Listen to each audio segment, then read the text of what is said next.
Back in studio. If you've ever been thinking about going solar, now is a great time to start the process. Jeff Camerlin of Sunsphere, he's here to tell us why. What's up, man? Yeah, thanks for having me back to talk about what's happening on the solar coaster. Summer's right around the corner, so electric bills going up. Everyone's going to be blasting their AC a little bit harder. So now's a great time to think about going solar just to save money. But on top of that, we have a couple of new bills that have passed both at the federal and at the state levels that impact the income tax credits. So just yesterday, the House passed a bill that would eliminate the tax credits at the end of the year. Wow. The federal income tax credit, which has been a big part of what's fueled the solar industry nationwide, but especially in Hawaii, and what makes it affordable. And there's also a bill at the state level that would phase out the state tax credit.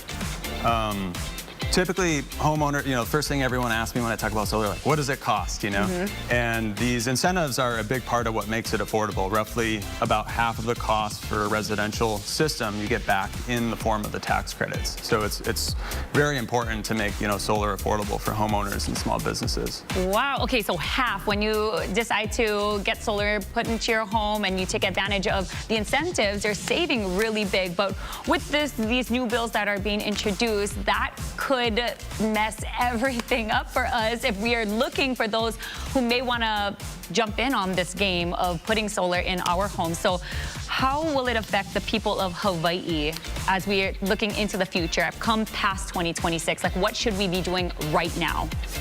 Yeah, well, definitely welcome anybody that wants to get involved and learn more and voice their support for these incentives in the clean energy industry in Hawaii.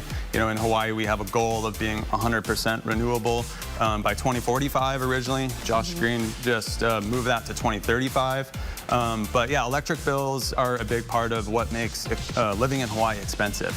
So, as I said, you typically get half of the cost of solar back in the form of these incentives. Depending on, whether you're in Kapolei or Kaneohe, paying for solar can take 5 to 6 years to get your sort of return on investment. But without the incentives, that timeline will essentially double. So it'll take, 10 to 12 years to pay for itself. Gotcha. And then starting the process, what does that look like? And you mentioned the end of this year, but they got to get going on this if they want to get solar, the process going up at their homes. Yeah, well, we're optimistic that the Senate will make some changes to the bill, but as it's currently written, systems need to be installed by the end of this year. So that means customers would need to get going in the next month or so. Next month or so, so make sure you contact them at Sunsphere to talk about options and everything when it comes to getting that done for them. And then I wanted to talk about HECO. You were mentioning to me earlier that they are doing some incentives as well. Yeah, so HECO just last week rolled out a program called BYOD Plus that with the intent to make solar a little bit more affordable. It provides an upfront rebate of about $2,000 per battery most often. So, most homeowners are adding 2 batteries to their homes, so that's going to be an additional $4,000 rebate. So that came out last week, but then this week, as I said, the solar coaster, it's always got a lot going on. So yeah, just visit our website, sunsphereenergy.com/save solar if you want to learn more about what's going on with the incentives and get involved there. Yeah, to get involved there, it's on your website. So this is a great opportunity for people to reach out to their senators. You were telling me that's probably our best option at this point. Yeah, exactly. Just voicing your support for the industry to our state senators. And there's a bunch of links on there with information and forms that, you can send a message directly to our senators. Great. Jeff, thank you so much for all the information. We're crossing our fingers here. We'll be back with more of High Now Daily. Mahalo for joining me. Thank you.